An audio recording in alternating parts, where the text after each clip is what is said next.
ክርስቶስ እግዚእየ ወአምላክየ ኩሉ ጊዜ። ማቴዎስ ወንጌል ምዕራፍ 3 ከቁጥር 13 አሚሃ ነሣ እግዚእ ኢየሱስ ገሊላ ውስተ ዮርዳኖስ። በዚያን ጊዜ ጌታ ኢየሱስ ከዮሐንስ ሊጠመቅ ከገሊላ ወደ ዮርዳኖስ መጣ። ዮሐንስ ግን እኔ ከአንተ ልጠመቅ እሻለሁ፣ አንተ ወደ እኔ ትመጣለህን ብሎ አይሆንም አለው። ጌታ ኢየሱስም መልሶ እንዲህ አለው፣ ተድላ ደስታ ለእኛ ነውና እውነትንም ሁሉ ልንፈጽም ይገባናልና አንድ ጊዜስ ተው አለው። ከዚህ በኋላ ተወው። ጌታ ኢየሱስም ከተጠመቀ በኋላ ያን ጊዜውን ከውሃ ወጣ። እነሆ ሰማይም ተከፈተለት፣ የእግዚአብሔርን መንፈስ በርግብ አምሳል ወርዶ በራሱ ላይ ሲቀመጥ አየ። እነሆ የምወደው ለመስዋዕትነት የመረጥኩት ልጄ ይህ ነው የሚል ድምፅ ከሰማይ መጣ።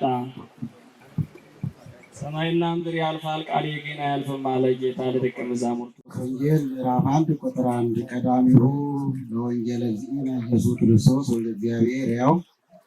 የሕያው እግዚአብሔር ልጅ የጌታችን ኢየሱስ ክርስቶስ ወንጌል መጀመሪያ ይህ ነው። በነቢያት እንደተጻፈ እነሆ መልእክተኛዬን በፊትህ እልካለሁ፣ መንገድንም በፊትህ ይጠርጋል፣ የእግዚአብሔርን መንገድ ጥረጉ፣ ጥርጊያውንም አስተካክሉ እያለ በምድረ በዳ የሚጮህ የአዋጅ ነጋሪ ድምፅ። ዮሐንስም በምድረ በዳ ያጠምቅ ነበር፣ ንስሐ እንዲገቡና ኃጢአታቸውም እንዲሰረይላቸው ጥምቀትን ያስተምር ነበር። የይሁዳና የኢየሩሳሌም ሰዎች ሁሉ ወደ እርሱ ይሄዱ ነበር፣ ኃጢአታቸውንም እየተናዘዙ በዮርዳኖስ ወንዝ ሁሉንም ያጠምቃቸው ነበረ። የዮሐንስም ልብሱ ከግመል ጠጉር የተሰራ ነበር፣ በወገቡም ከነት የተሰራ መታጠቂያ ይታጠቅ ነበር። ምግቡም አንበጣና የምድረ በዳ ማር ነበር። እንዲህም ብሎ አስተማረ፣ ከኔ የሚበረታ ከኔ በኋላ ይመጣል፣ እኔም ተጎንብሼ ጫማውን ማሰሪያ ልፈታ የማይገባኝ ነኝ። እኔም በውሃ አጠምቃችኋለሁ፣ እርሱ ግን በመንፈስ ቅዱስ ያጠምቃችኋል። ያን ጊዜም ጌታ ኢየሱስ ከገሊላ ከናዝሬት መጣ። ዮሐንስን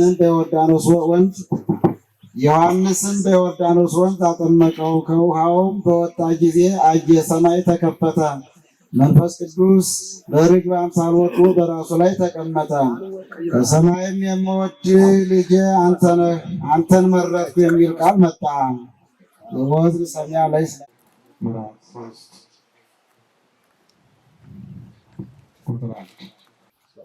አስርቱ በአምስቱ ዓመተ መንግስቱ ለዳርዮስ ቄሳር ዳርዮስ ቄሳር በነገሰ በ15 ዓመት በጠናዊው ጲላጦስ የይሁዳ ገዥ ሆኖ ሳለ ሄሮድስም በገሊላ ነግሶ ሳለ ወንድሙ ፊልጶስ የጥሮያስና የጥራቶኒዶስ አውራጃ ገዥ ስላሊዮስም የአርሳብሊስ ገዥ ሆነው ሳሉ ሐና ቀያፋና የካህናት አለቆች በነበሩበት ወራት የእግዚአብሔር ቃል በምድረ በዳ በዘካርያስ ልጅ በዮሐንስ ላይ መጣ። ኃጢአት በሚሰረይበት ገንዘብ ለንስሐ የሚያበቃ ጥምቀትን እየሰበከ ዮርዳኖስን ዞረ። በምድረ በዳ የሚጮህ የአዋጅ ነጋሪ ድምፅ እነሆ እያለ ያለ የነቢዩ የኢሳይያስ መጽሐፍ ቃል እንደተናገረው እንዲሁ ይህ ነበር። የእግዚአብሔርን መንገድ ጥረጉ፣ ጥርጊያውንም አስተካክሉ፣ ጎድጓዳው ሁሉ ይምላ፣ ዝቅ ይበል፣ ሰንከልካላውም የተስተካከለ ጥርጊያ ይሁን፣ ወጣ ገባው መንገድ ይተካከል፣ ሰው ሁሉ የእግዚአብሔርን ትርግና ይይ አለ። ዮሐንስም ሲያጠምቃቸው የመጡት ሰዎች እንዲህ አላቸው፣ እናንተ የእፉኝት እባብ ልጆች ከሚመጣው መቅሰፍት ታመልጡ ዘንድ ማን ነገራችሁ? እንግዲህ ለንስሐ የሚያበቃችሁን ስራ ስሩ። አብርሃም አባታችን አለ በማለት የምታመልጡ አይምሰላችሁ። እግዚአብሔር ከነዚህ ድንጎች ለአብርሃም ልጅ ማስነሳት እንደሚችል እነግራችኋለሁ። አሁን ምሳር በዛፎች ላይ ተቃጥቷልና መልካም ፍሬ የሚያፈራውን እንጨት ሁሉ ይቆርጡታል፣ ወደ እሳትም ይጥሉታል። ሕዝቡም ምን እናድርግ ብለው ጠየቁት። ሁለት ልብስ ያለው ለሌለው ልብስ ይስጥ፣ እህል ያለውም እንዲሁ ያድርግ። ቀራጮችም ሊያጠምቋቸው መጡና መምህር ምን እናድርግ ብለው ጠየቁት።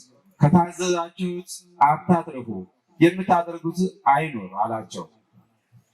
ጭፍሮችም መጥተው እኛ ሀሳብ ምን እናድርግ አሉት። በየገንዘባችሁ ኑሩ እንጂ ማንንም አትቀሙ አትበድሉ አላቸው። ሕዝቡም ሁሉ በልባቸው አሰቡ። ዮሐንስም ክርስቶስ እንደሆነ መሰላቸው። ዮሐንስም መልሶ ሁሉም እንዲህ አላቸው፣ እኔ በውሃ አጠምቃችኋለሁ፣ ግን ከኔ የሚበልጥ የጫማውን ማሰሪያ እንኳን ልፈታለት የማይገባኝ ይመጣል። እርሱ በመንፈስ ቅዱስ በእሳትም ያጠምቃችኋል። መንሽ በእጁ ያለ ነው፣ የውድማውንም እህል ያጠራል፣ ስንዴውንም በጎተራው ይሰበስባል፣ ገለባውን ግን በማይጠፋ እሳት ያቃጥላል። ለሕዝቡም ያስተማራቸው የመከራው ብዙ ነገር እንዳለ አለ ገሰጣቸው። ዮሐንስም ሄሮድስን የወንድሙን የፊልጶስን ሚስት ሄሮድያዳን ስለማግባቱና ሄሮድስን ያደርገው ስለነበረው ክፉ ነገር ሁሉ ይገሰው ነበር። ደግሞም በተግሳጽ ላይ ተግሳጽን ጨመረ። ስለዚህም ዮሐንስን ተቀየመውና በግዞት ቤት አስቀመጠው። ሕዝቡም ሁሉ ከተጠመቁ በኋላ ጌታችን መድኃኒታችን ኢየሱስ ክርስቶስም ተጠመቀ። ሲጸልይም ሰማይ ከተከፈተ፣ መንፈስ ቅዱስም የርግብ አምሳል ባለው አካል አምሳል በራሱ ላይ ወረደ። ከሰማይም የምወድ ልጄ አንተ ነህ፣ አንተን መረጥኩ የሚል ቃል መጣ። ሰማይና ምድር ያልፋል፣ ቃሌ ግን አያልፍም አለ ጌታ ለደቀ መዛሙርቱ። ወንጌል ምዕራፍ 1 ቁጥር 19 ስሙ ለዮሐንስ አመልአኩ አቢሁ አህምር ብየባሪም ካህናት ወሌዋውያን አይሁድ ጠይቁት ዘንድ ካህናትና ሌዋውያን ከኢየሩሳሌም በላኩ ጊዜ የሰጠው የዮሐንስ ምስክርነት ነው። አንተ ማነህ አሉት። እርሱም ክርስቶስ አለመሆኑን አመነ፣ አልካደም። አንተ ማነህ? አንተ ኤልያስ ነህን አሉት። አይደለሁም አለ። እንኪ አንተ ነቢይ ነህን አሉት። የለም አለ። እንኪ አንተ ማነህ? ልላኩን ነግራቸው ዘንድ እናስረዳቸውም ዘንድ ራስህን ማን ነኝ ትላለህ አሉት። እኔ ነቢዩ ኢሳይያስ እንደተናገረ የእግዚአብሔር መንገድ ጥረጉ እያለ በምድረ በዳ የሚሰብክ አዋጅ ነጋሪ ነኝ አለ። የተላኩትም ከፈሪሳውያን ነበሩ።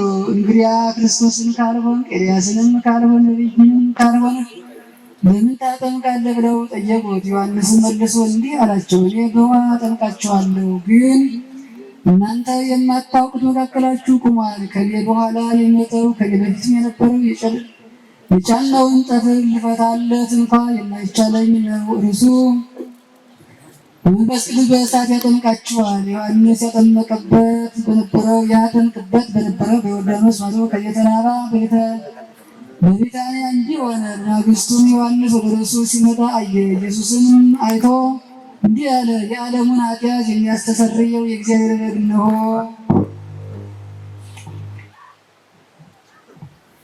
ከኔ በፊት የነበረ ሰው ከኔ በኋላ ይመጣል ብዬ የእሱን ነገር የነገርኳችሁ ይህ ነው። እርሱ ከኔ አስቀድሞ ነበርና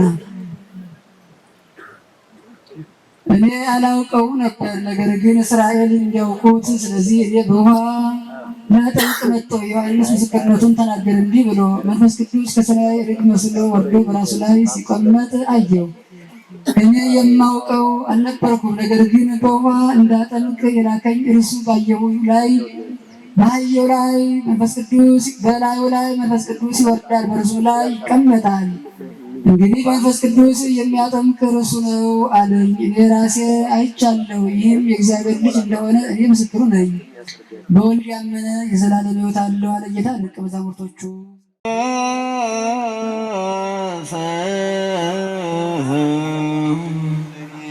ሃሎ ሐነሰኔ ሃሎ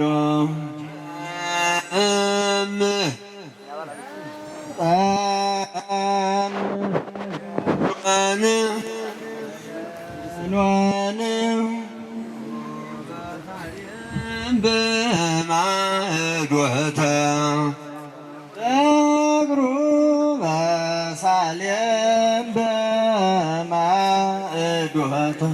ዳንሆ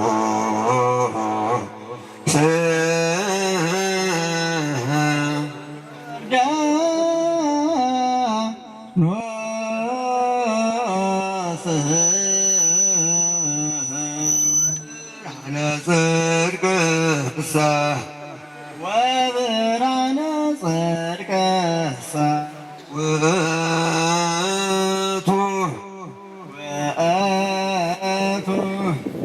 ኢየሱስ ክርስቶስ ኢየሱስ ክርስቶስ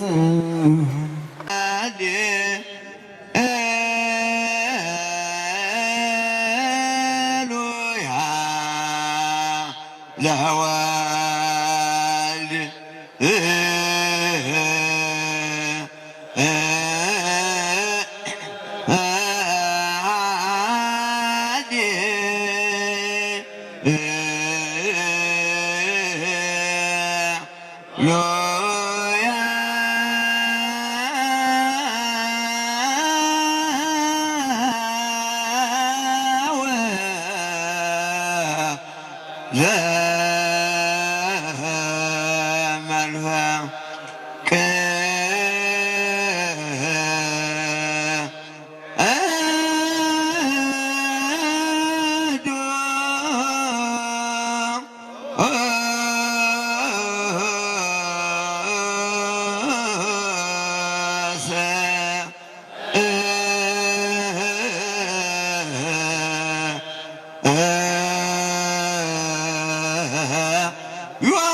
وأنت رايق هذا وأنت رايق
ومنفس